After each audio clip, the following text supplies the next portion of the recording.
মা, এটা তো ঢুকছে না, খুব টাইট হয়ে আটকে গেছে। কি করব? আমার ছেলে অখিলের কথাটা শুনে আমি আর না হেসে পারলাম না। আমি অখিলকে বললাম, থুথু দিয়ে ঢোকা খোকা, ঢুকিয়ে ধীরে ধীরে চাপ দে, দেখবি ঢুকে গেছে। আমার ছেলে অখিল আমার কথাটা শুনে ঠিক তাই করল। সে ধীরে ধীরে চাপ দিতেই পুরোটা ঢুকে গেল। অখিল সম্পূর্ণটা ঢুকিয়ে দিয়ে আমাকে, হ্যালো আমার কলিজার বন্ধুরা, কেমন আছো সবাই? বরাবরের মতো আজ ও তোমাদের মাঝে নতুন একটি ভিডিও নিয়ে আমি হাজির হয়েছি। আজ তোমাদের বলবো আমার নিজের আপন ছেলের সাথে আমার জীবনের অসাধারণ একটি সত্যি গল্প। আমি শতভাগ সিওর হয়ে বলতে পারি আজকের ভিডিওটা দেখার পর তোমাদের ও জল আসবে। তাই তোমাদের অনুরোধ করছি সম্পূর্ণ ভিডিওটি দেখার। তো বেশি কথা না বলে চলো গল্প ফিরে যাই। আমি লতা রানী, আমার বয়স 40। আমি এক সন্তানের জন্যী। আমার স্বামীর নাম রাজেশ, ওনার বয়স 60। আমার ছেলের নাম অখিল, অখিলের বয়স 21। অখিল দেখতে শুনতে বেশ ভালো, পড়াশোনার পাশাপাশি সে রাজনীতি করে। আমার স্বামী রাজেশ আগে ব্যবসা করতেন, এখন তার বয়স হয়েছে তাই ব্যবসা ছেড়ে মন্দিরে পুরোহিতের দায়িত্ব পালন করেন। আমি আমার সন্তান ও স্বামীকে নিয়ে বরাবর ভালোই ছিলাম। আমার দিনগুলো বেশ ভালোই কেটে যাচ্ছিল। কখন যে আমার বয়স 40-এর এসে আটকে গেছে সেই দিকে আমি খেয়াল করতে পারিনি। আমি সারা দিন এই সংসার নিয়ে পড়ে থাকি। সারাটা জীবন তো এই সংসার নিয়েই ব্যস্ত হয়েছিলাম আর আছি। আমার স্বামী রাজেশ সারাদিনে প্রায় 4 থেকে 5 বার বাড়িতে আসে, তবে সেটা বেশি সময়ের জন্য নয়। আবার মন্দিরে চলে যান। মন্দিরের তিনি রাত্রি যাপন করেন। রাজেশকে বেশি কিছু বলা যায় না, কারণ রাজেশ এখন অনেকটাই বদলে গেলে। কথায় কথায় সে রাগ করে। আমি আর কি করব? সকল পরিস্থিতিতে নিজেকে মানিয়ে নিচ্ছি। এমন করেই আমার জীবন চলে যাবে। আমার উপর সকলে রাগ অভিমান করতে পারলেও আমি পারি না কারোর উপর কিঞ্চিত পরিমাণে ও রাগ করতে। প্রতিদিনের মতো আজ দুপুরে রাজেশ বাড়ি আসে। রাজেশ বাড়ি এসে আমাকে বলে খাবার দিতে। আমিও রাজেশকে খাবার টেবিলে বসতে বলে তার জন্য খাবার রেডি করে টেবিলে রাখলাম। রাজের খাবার মুখে তুলতে তুলতে আমাকে জিজ্ঞেস করল, তোমার বন্ধুর ছেলে অখিল কোথায়? আমি বললাম, কোথায় আবার? হয়তো কলেজে আছে।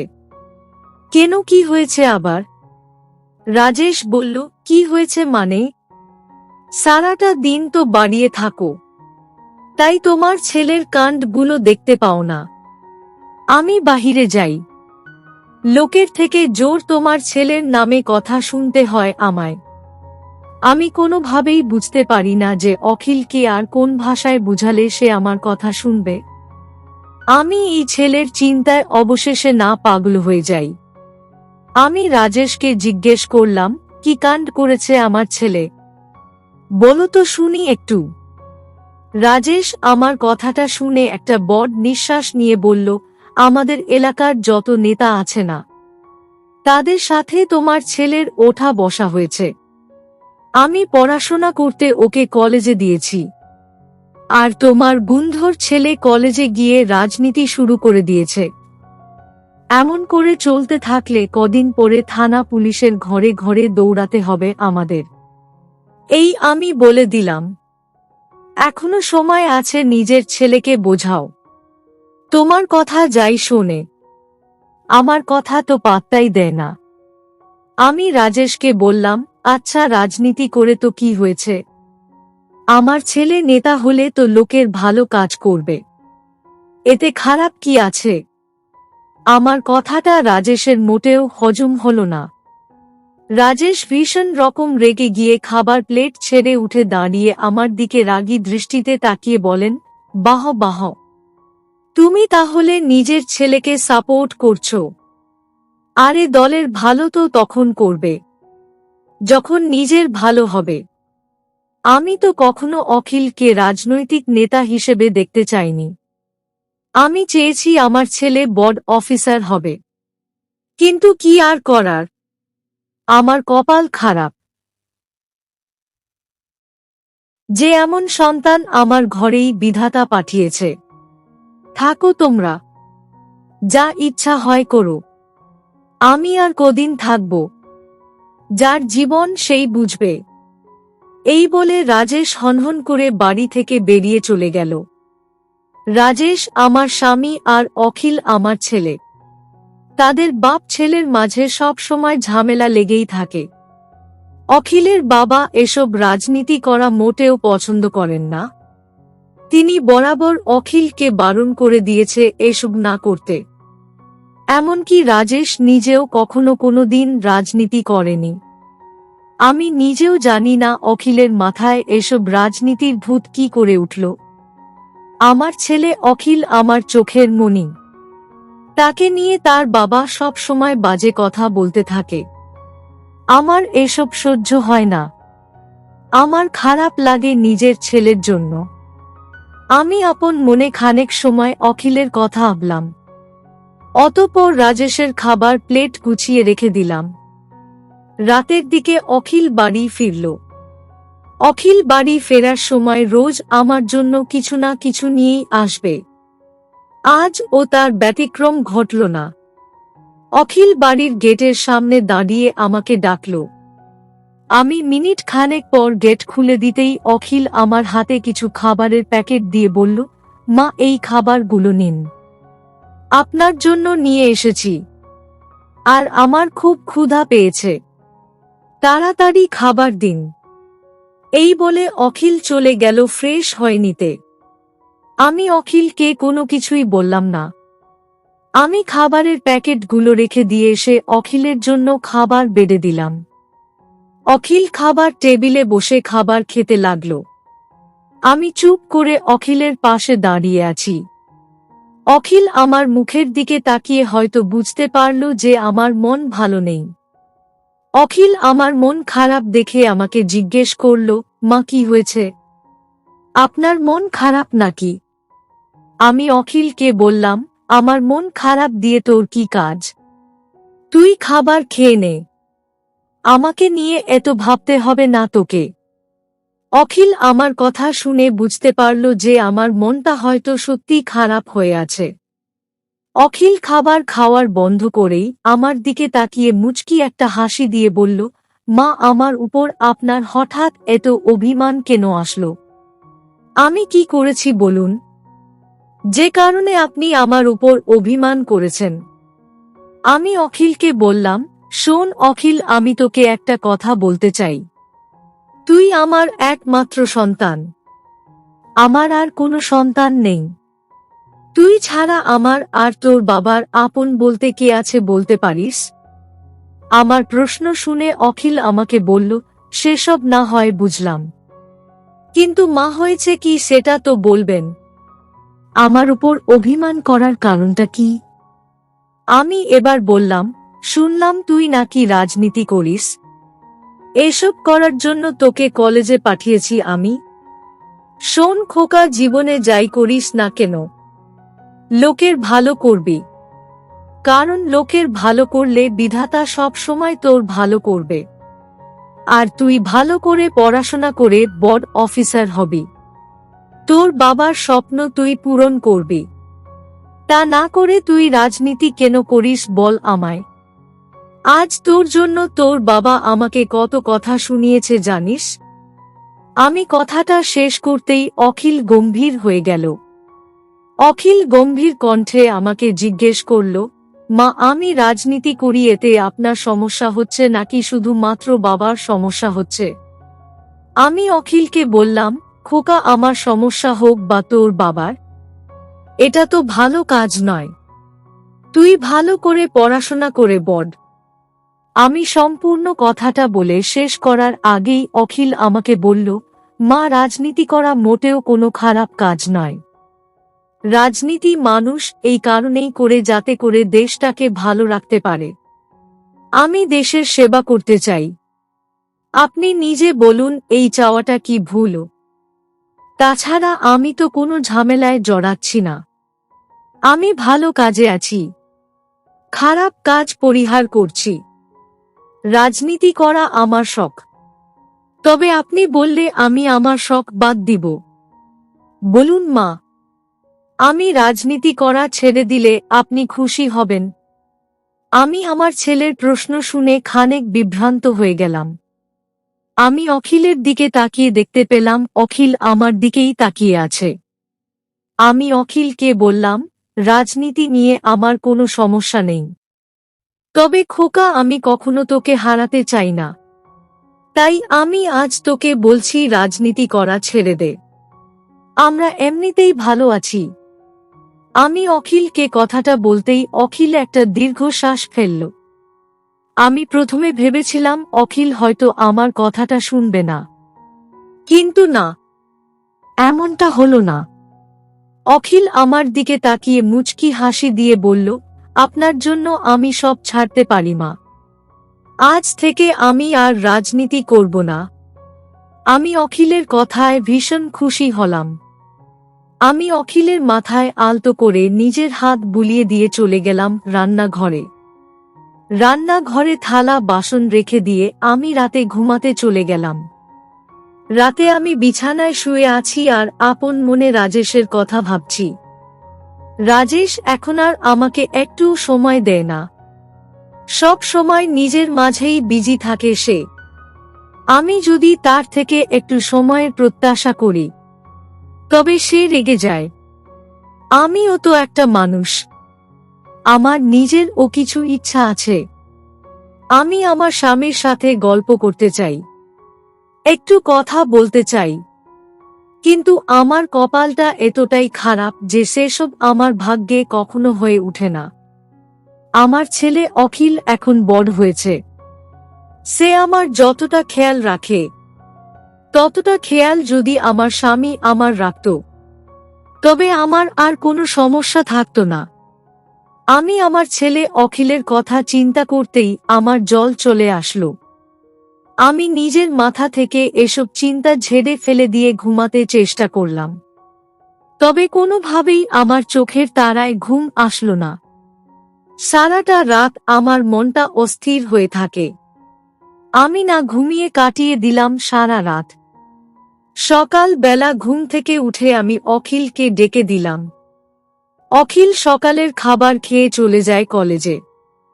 অখিল কলেজে চলে যাওয়ার পর আমি রোজকার মতো বাড়ির সকল কাজকর্ম করা শুরু করলাম।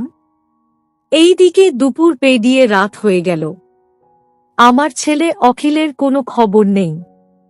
এইদিকে অখিলের চিন্তায় আমার অবস্থা নাজেহাল। আমি আর পারছিলাম না এই চিন্তা মাথায় নিয়ে থাকতে। আমি আপন মনে ছাইপাশ চিন্তা করতেই বাহির থেকে শুনতে পেলাম আমার ছেলে অখিলের কণ্ঠস্বর। আমি অখিলের কণ্ঠস্বর শুনে দৌড়ে চলে গেলাম গেটের সামনে। আমি গেটের সামনে এসে দাঁড়াতেই অখিল আমার হাতে অনেকগুলো প্যাকেট তুলে দিয়ে বলল, মা, আমি আর আমার বন্ধুরা মিলে রাজনীতি বাদ দিয়ে একটা দোকান দিয়েছি কাপড়ের। আজ নতুন খুলেছি দোকান, আর সেখানেই কাজ করতে গিয়ে লেট হয়ে গেছে। আমি অখিলের কথাটা শুনে কান্না করে দিলাম প্রায়। আমি অখিলকে বললাম, আমাদের কি এত টাকার প্রয়োজন আছে নাকি? জানিস আমি কতটা চিন্তায় পড়ে গেছিলাম। আমার কথা কি তোর মাথায় থাকে না?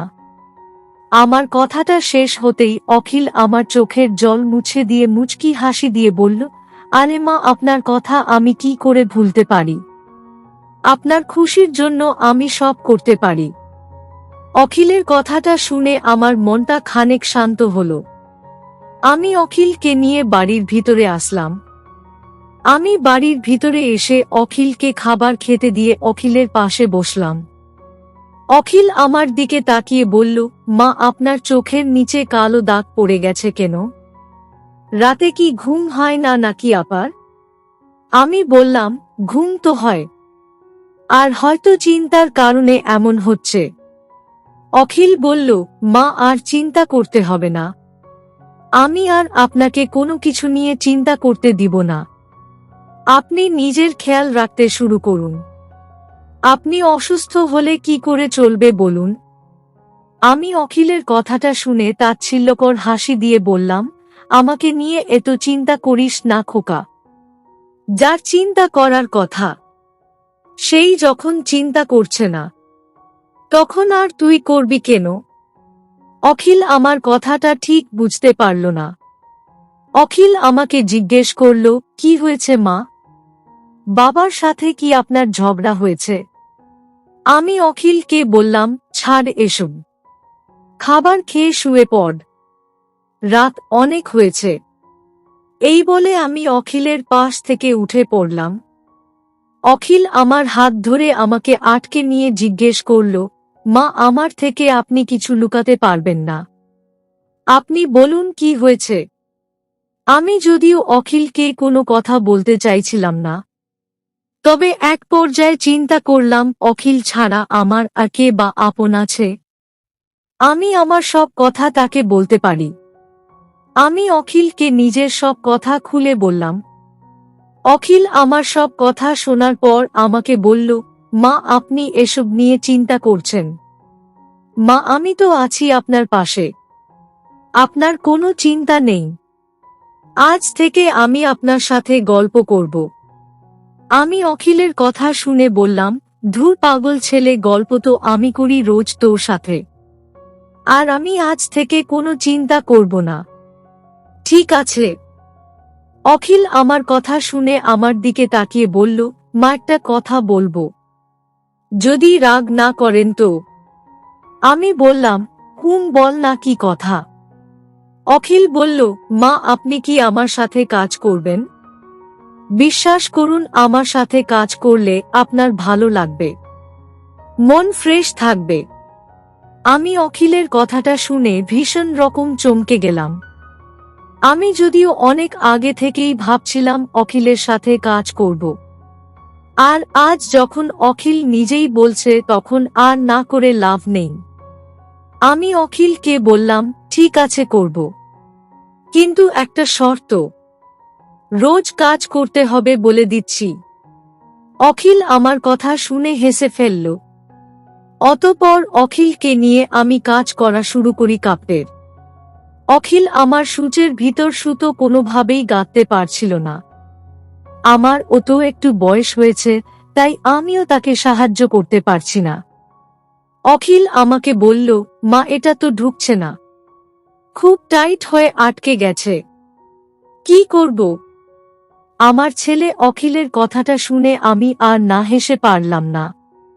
আমি অখিলকে বললাম, থুথু দিয়ে ঢোকা খোকা, ঢুকিয়ে ধীরে ধীরে চাপ দে, দেখবি ঢুকে গেছে। আমার ছেলে অখিল আমার কথাটা শুনে ঠিক তাই করল। সে ধীরে ধীরে চাপ দিতেই পুরোটা ঢুকে গেল। অখিল সম্পূর্ণটা ঢুকিয়ে দিয়ে আমাকে বলল, মা, এবার কাপড় সেলানোটা শুরু করি। আমি অখিলকে বললাম, তাড়াতাড়ি শেষ করে নে খোকা, তোর বাবা এসে আবার দেখলে সমস্যা হয়ে যাবে। জানিস তো, তোর পেছনে সব সময় লেগে থাকেন উনি। অতঃপর আমি আর আমার ছেলে অখিল একসাথে হেসে ফেললাম। আর তারপর থেকেই রোজ কাজ করতাম আমরা দুই মা ছেলে। সত্যি আমার ছেলের কাছে আমি গর্বিত। তো বন্ধুরা, এই ছিল আমার নিজের ছেলের সাথে আমার জীবনের একটি সত্যি ঘটনা।